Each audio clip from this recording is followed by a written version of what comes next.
Buongiorno sfurgonati, allora con grande orgoglio dall'interno del mio Nissan Evaglia posso ufficialmente dichiarare la fine dei lavori. Mancavano solamente 3 cose da fare, cioè aggiungere il pannello solare alla tenda da tetto, ed è risultata una cosa estremamente utile, dare un tocco di classe agli interni e soprattutto rendere molto più comodo Il materasso della Maggiolina. Siccome questo qua è un video estremamente tecnico, e partiamo subito perché sono tante le cose che vi devo spiegare. Ah sì, cosa importantissima, ho montato il gancio traino e quindi finalmente ho il portabici, ma la parte più interessante è che con il portabici montato riesco ad aprire il portellone. Nel video vi spiego tutto, promesso. Tutto quanto. La nostra batteria servizi è una Bluetti EB70, l'unica che per misure riesco ad infilare sotto il sedile guidatore. È alimentata da pannelli anch'essi Bluetti, posizionabili a seconda di dove gira il sole, e a parer mio è la scelta più ottimale. Volevamo però una soluzione che ci permettesse di ricaricare la Power Station anche quando siamo lontani dal mezzo, e quindi abbiamo pensato di montare un pannello sopra la tenda da tetto. Sono stati adattati dei supporti a L e poi successivamente fissati alle barre del portatutto già in dotazione quando abbiamo acquistato la tenda. I spestorini in gomma vengono messi sia per le vibrazioni che per alzare un po' il pannello in modo tale che non vada a toccare direttamente sulla parte del fotovoltaico. In seguito è stata creata una staffa che permettesse di fissare i cavi del pannello in modo tale che con il veicolo in movimento non sbattessero, rimanendo comunque agganciati. Avendo la tenda solare con il portapacchi già incorporato è stato veramente molto semplice installare il pannello solare. Sono state messe queste staffe, 4 staffe che vanno a fissarlo veramente in modo sicuro. Molto interessante anche questa staffetta che abbiamo fatto, è dedicata appunto per i cavetti che sono vaganti. Fissandoli così anche con il veicolo in movimento non si muovono, non sbattono, non fanno rumore. Il pannello che ho scelto è un monocristallino 68x102, alto 3,5 cm, pesa 7 kg con cavo da 90 cm e connettore MC4, potenza 130 watt, preso su Amazon a 95 €, l'ho testato e funziona bene.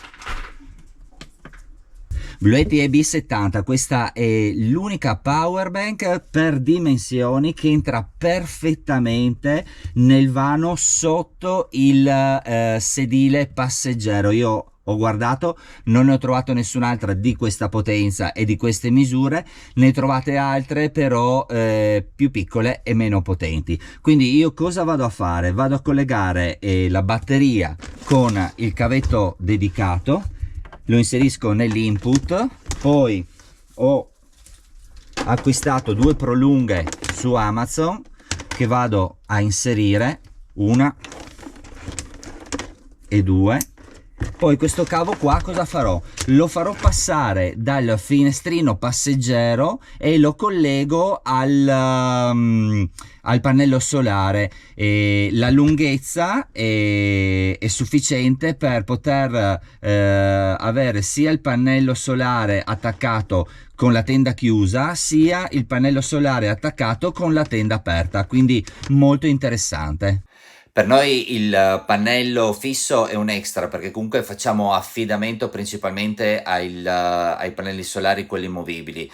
Questo perché? Perché se io parcheggio il mezzo sotto un albero oppure in una zona d'ombra, ovviamente non avrò una ricarica ottimale di energia. Quindi consiglio sempre di avere dei pannelli portatili. Noi utilizziamo quelli della Bluetti, 200 watt, si chiudono a libro, sono molto pratici e ci siamo trovati sempre molto bene. Come ben vedete, chiusi a libro, non occupano neanche tanto spazio, è una comodissima valigetta. In più devo dire che sono stati molto attenti nei dettagli, perché vi è una borsa dove potete inserire all'interno altri cavi, quindi abbastanza spaziosa, e ogni pannello è dotato di un piedino che vi permette di posizionare e decidere la gradazione appunto del pannello in direzione sole.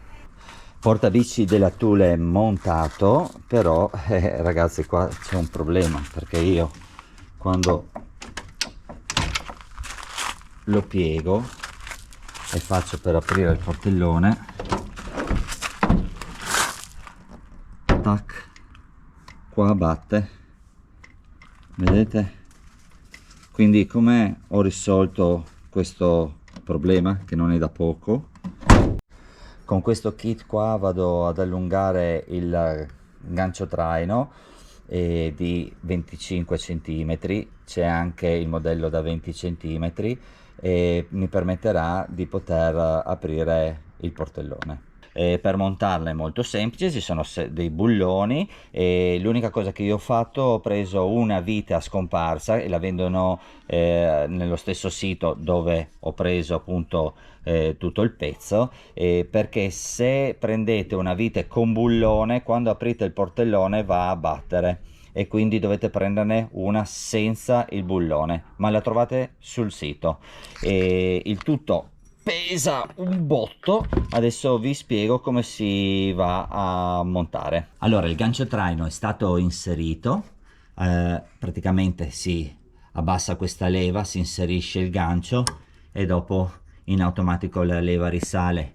E vedete qua c'è un foro, questo foro è molto importante perché qua andate a mettere un bel lucchetto in modo tale che non si possa muovere la leva e non vi possano sfilare il gancio e portarvi quindi via gancio e portabici e bici tutto in una volta sola. Ricordatevelo, mi raccomando.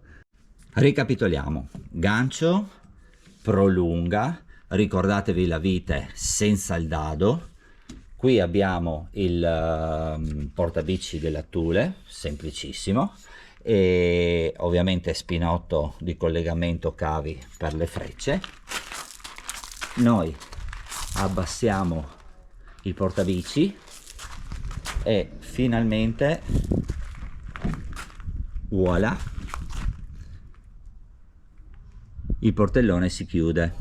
Il portabici lo abbiamo provato quest'estate, siamo andati in vacanza in Austria e quindi ci siamo portati ovviamente dietro le due ruote e devo dire che ci siamo trovati molto bene. E è vero che essendo il gancio un po' più lungo il portabici tende un attimino a oscillare di più rispetto agli altri, però non abbiamo riscontrato alcun tipo di problema, quindi secondo me è un'ottima soluzione. Per quanto riguarda il montaggio del gancio traino, libretto, chiavi in mano, io ho pagato 600 euro. Ho fatto un giro di telefonate, in verità c'è una giungla, non so perché vanno dai 600 euro ai 1400, quindi valutate bene da chi lo portate. Ultima nota importantissima: avendo montato i sensori di parcheggio posteriori abbiamo dovuto installare un interruttore posizionandolo posteriormente a destra del mezzo per disattivare e attivare il ciccalino che altrimenti, rilevando il portabici, avrebbe suonato continuamente. Allora, avete presente il portaoggetti Nissan? La cosa più inutile e il pezzo di plastica più ingombrante e assurdo che potevano fare, perché non serve praticamente a nulla. Bene, allora questo qua è volato e l'ho sostituito con un portaoggetti finalmente funzionale. Guardate, esteticamente è molto molto bello, con questa placca in metallo dipinta a polvere, e internamente un sacco di spazio finalmente dove poter riporre gli oggetti, e se ci sono dei problemi tecnici ai cavi sotto si alza e si può andare tranquillamente a operare sui cavi. Io vi ho mostrato in un video precedente come l'ho costruito, quindi se vi fa piacere andate a cercarlo sul canale. Ovviamente sul canale troverete tutti i video inerenti alla camperizzazione del furgone. Io ho camperizzato una Nissan Evaglia NV200. Ovviamente tutte le idee possono essere tranquillamente applicate a qualsiasi tipo di furgone. Ebbene sì, desideravo personalizzare gli interni e dare un tocco di classe al mobilio per renderlo speciale e unico. Ne abbiamo rivestito una parte con pannelli in metallo precedentemente verniciati a polvere e ammantato il tavolino che utilizziamo per cucinare con una finissima lamina di acciaio inossidabile. Ovviamente il tutto logato e impreziosito con della resina pigmentata in maniera tale possa riprendere i colori del mezzo. La superficie in acciaio utilizzata per il tavolino dove noi normalmente andiamo a cucinare è stata veramente una scelta ottima, perché comunque l'acciaio è facile da pulire. Per quanto riguarda invece la scelta dei pannelli in metallo, che secondo me, oltre che esteticamente molto belli, sono incredibilmente utili. Se avete visto i miei video sapete già benissimo qual è il mio punto di vista, e queste superfici qua possono essere tranquillamente sfruttate e utilizzate con dei magneti, appunto, per mettere delle borse a calamita, oppure semplicemente per fissare degli oggetti a calamita, ovviamente, oppure addirittura dei ganci dove poi noi andremo a mettere dei lacci e fissare le varie cose. Quindi sono estremamente utili, molto belli. Guardate che bel effetto che fa all'interno del furgone, io ve li consiglio assolutamente. Allora Miki, no, aspetta. No, sì, dai, un attimo. Lì abbiamo la scritta, no? Quindi noi andremo a riempire la scritta con che cosa? Con della colla, no, in realtà è una colla poliuretanica, Sì, strutturale, sì, che va a chiudere, sì. a sigillare lo spazio che c'è tra la lastra e il supporto. Dopodiché andremo a colare dentro della resina, e questa farà sì che questo silicone, questo isolante, questa colla poliuretanica farà sì che non andrà in dispersione la resina che andremo poi ad applicare all'interno di questi fori. Ok, che sarà una resina colorata. È una resina, in questo caso poliuretanica, trasparente, Sì. che andremo a pigmentare del colore voluto. Fantastico. La rete non viene fissata ma semplicemente adagiata sul fondo, allora viene venduta in varie misure. Io ho preso la più piccola e comunque dovrò tagliare circa 10 cm in lunghezza, ecco. Posa fatta, il lavoro è veramente molto veloce e quindi avremo questo spessore qui che permetterà di far circolare l'aria, e poi il materasso sopra. Ovviamente il materasso si alzerà di circa 1,5 cm rispetto a come era prima. Per rendere ancora più confortevole l'esperienza di sonno all'interno della tenda, noi abbiamo cambiato il materasso della Maggiolina, quello originale, e l'abbiamo sostituito con un materasso fornito di 2 cm di memory. Non contenti, abbiamo aggiunto un micro trapuntino morbidissimo in modo tale da creare ulteriore superficie soffice al materasso. Non l'abbiamo bordato perché voi sapete benissimo che il materasso è incastrato perfettamente nella tenda, e quindi se creavamo un bordino aggiuntivo diventava troppo spesso e si faceva fatica a inserirlo.